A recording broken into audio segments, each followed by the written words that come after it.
शायना जी, आप आज की तारीख में अजीत दादा को कैसे याद करेंगी? क्योंकि जितने भी पॉलिटिशियन हैं, कोई भी विचारधारा रही हो, अजीत दादा उनके फेवरेट थे। आप आज कैसे याद करेंगे उन्हें?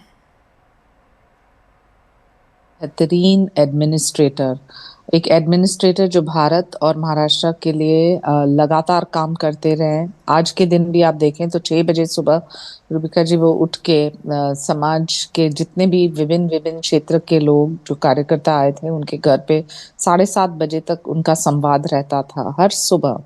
उसके बाद वो निकल गए बारामती के लिए। मैं जानती हूँ क्योंकि वो मेरे पड़ोसी है, हमारा बाउंड्री वॉल एक है और एक पारिवारिक संबंध रहा है सदियों से।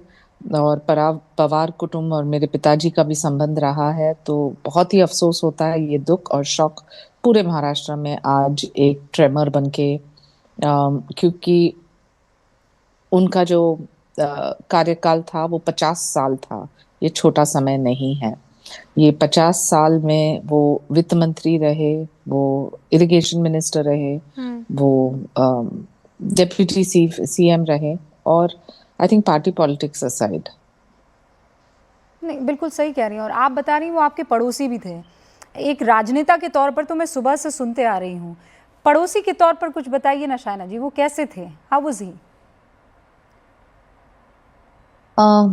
मैं फ्रैंकली आपको बोलूं तो बहुत सालों से वो पड़ोसी रहे हैं, क्योंकि देवगिरी उनका बंगला और हमारा बाउंड्री वॉल भी एक है। लेकिन एक विशेषता थी कि हर सुबह बहुत भीड़ और संख्या उनके घर के बाहर, क्योंकि वो जनता को मिलते थे 6 बजे से 8 बजे तक और फिर जाते थे अपना काम पे। तो I think as an administrator जो काम वो कर पाए बारामती के बाहर पूरे महाराष्ट्र में, वो अपरंपार है। और पवार कुटुंब उनके राजनीतिक आइडियोलॉजीज अपार्ट वो एकजुट थे एक परिवार की दृष्टि में।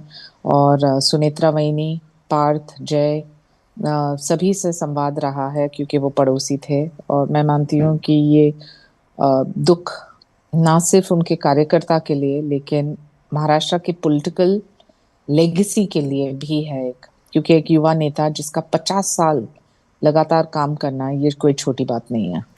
This is not the time, I know Shaina, लेकिन जिस तरीके के बयान ममता बनर्जी ने दिए हैं, अखिलेश यादव भी उसे एंडोर्स कर रहे हैं। वो ये कह रहे हैं हाँ जांच का विषय है, वो जो कह रही हैं सही कह रही हैं। और आपने सुना है वो क्या कह रही हैं कि इस देश में अभी कोई भी सुरक्षित नहीं है। हमने अभी सुना कि पार्टी एक होने वाली थी और ऐसे में यह हादसा हो जाता है। तो सुप्रीम कोर्ट की निगरानी में जांच होनी चाहिए। आप क्या कहेंगी इस पर?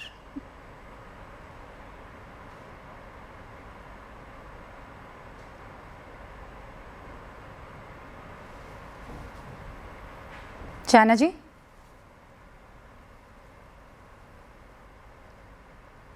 क्या आप मुझे सुन पा रही हैं? मुझे हाँ। मुझे लगता है कि राजनीति करना बेमतलब है आज के दिन।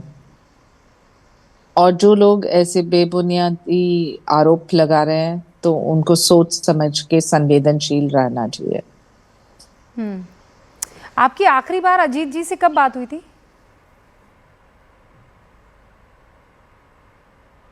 मुझे नहीं लगता ये मेरे बारे में है उनके बारे में है। मुझे लगता है लार्जर क्वेश्चन जो आप सही में रूबिका जी पूछना चाहते हैं, तो आप देखिए कि कितने सारे नेता ने अपनी जान गंवाई है। ज्योतिरादित्य सिंधिया के पिताजी भी, क्या वहां भी षड्यंत्र था? सचिन पायलट के पिताजी भी, वहां भी षड्यंत्र था क्या?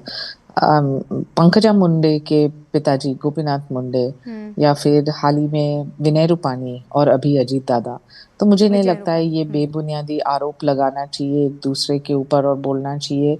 अब वक्त आ गया है संवेदनशीलता के साथ ये समझे कि ट्रिपल इंजन की सरकार में से एक डबल इंजन जो देवेंद्र फडणवीस और एकनाथ जी शिंदे को जो मेहनत करनी पड़ेगी, and to fill the void of Ajit Pawar will be very very difficult. ये तो एब्सोल्युटली आप जो कह रही हैं उससे मुझे लगता है पूरा देश अग्री करेगा। शायना जी, बहुत बहुत शुक्रिया हमारे साथ जुड़ने के लिए। और अब कुछ तस्वीरें अब थैंक यू। ज़रा दर्शकों को मैं बता देना चाहती हूँ। ये शायना एनसी शिवसेना की लीडर हमारे साथ जुड़ी हुई थी। इस बीच देखिए बहुत सारे दर्शक हमसे जुड़ रहे हैं और अपने सांत्वना जो है वो पहुंचा रहे। राजीव शर्मा जी कहते हैं कि कुछ घटिया राजनेता इस दुख की घड़ी में राजनीति करने से बाज नहीं आ रहे हैं। फिर उसके बाद एक नीलम जी हैं जो लिखती हैं कि इतना बड़ा लीडर, इतने मैसिव लीडर वो कम ही देखने को मिलते हैं। इस वक्त एक बड़ी खबर आ रही है, बड़ी खबर से आपको रूबरू करवा देना चाहती हूं। बारामती में हादसे वाली जगह पर फोरेंसिक टीम पहुंच चुकी है। जानकारी मुझे ये मिल रही है, दिल्ली से बारामती पहुंची है ये फोरेंसिक टीम। AAIB की टीम भी पहुंच चुकी है और फोरेंसिक टीम भी FSL की टीम जांच के लिए पहुंच चुकी है। यानी एक एक सबूत को वहां पर जुटाया जाएगा और ये पता लगाने की कोशिश की जाएगी कि आखिर ये हादसा हुआ तो हुआ कैसे। मेरे सहयोगी भी हमारे साथ जुड़े हुए हैं, जरा उनसे भी इस मसले पर बातचीत कर लेते। विवेक, FSL की टीम भी मौके पर पहुंच चुकी है, हमें वो गाड़ी भी नजर आ रही है जिसके विजुअल्स आपने कुछ देर पहले हमें भेजे हैं। बिल्कुल सही रूबिका, देखिए अब इसमें DGC की टीम हुई, AIB यानी कि एयरक्राफ्ट एक्सीडेंट इन्वेस्टिगेशन ब्यूरो, उसकी टीम भी यहाँ पर पहुंच चुकी है। अब देखिए जिस तरीके से अगर मैं आपको दिखाऊं कि यहाँ पर FSL की जो टीम है वो यहाँ पर मौके पर है, पहुंच चुकी है। तो अब क्योंकि काफी ज्यादा जब ये क्रैश होता है तो हर एक टीम इसमें इन्वॉल्व होती है और जिस तरह से मैं फिर से तस्वीर दिखाऊं, जैसे एयरक्राफ्ट के एक एक पार्ट जो होते हैं वो काफी इंपॉर्टेंट होते हैं।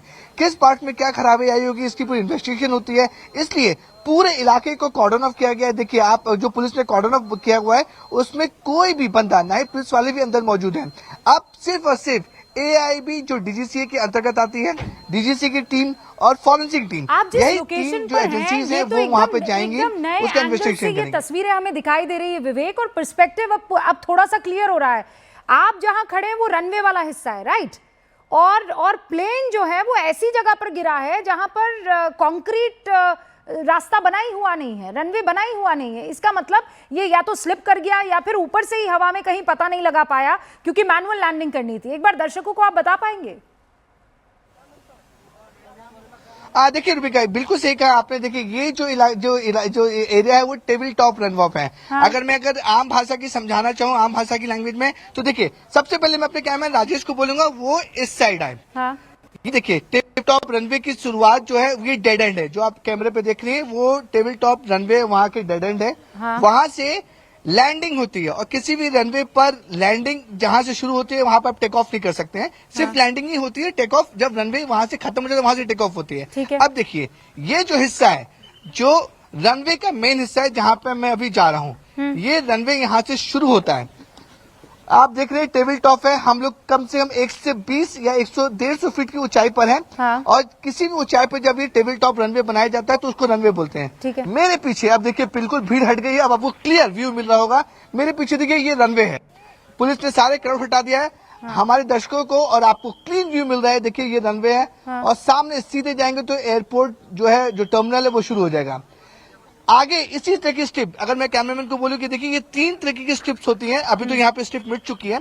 ये सफेद रंग की जो स्ट्रिप देख रही है रूबिका, ये स्ट्रिप्स की नंबरिंग होती है हर एक रनवे पर, हर एक स्ट्रिप पर। हाँ। पहली 3, 2, 1 ये 3 लाइन होती है, फिर 2 लाइन होती है, फिर 1 लाइन होती है। यानी कि 3, 2 और 1, आपको उसी लाइन पर आपको लैंडिंग करनी होती है। ठीक है। यहाँ पे हम मौजूद हैं, यहाँ से ये स्ट्रिप शुरू हो रही है, लेकिन सामने जो आप देख रहे हैं जहां से आपको व्हाइट लाइनिंग दिख रही होगी, वहां पे उसको लैंडिंग करनी होती है। ठीक है। अब आप अंदाजे लगाइए, सुबह 8:55 का समय था।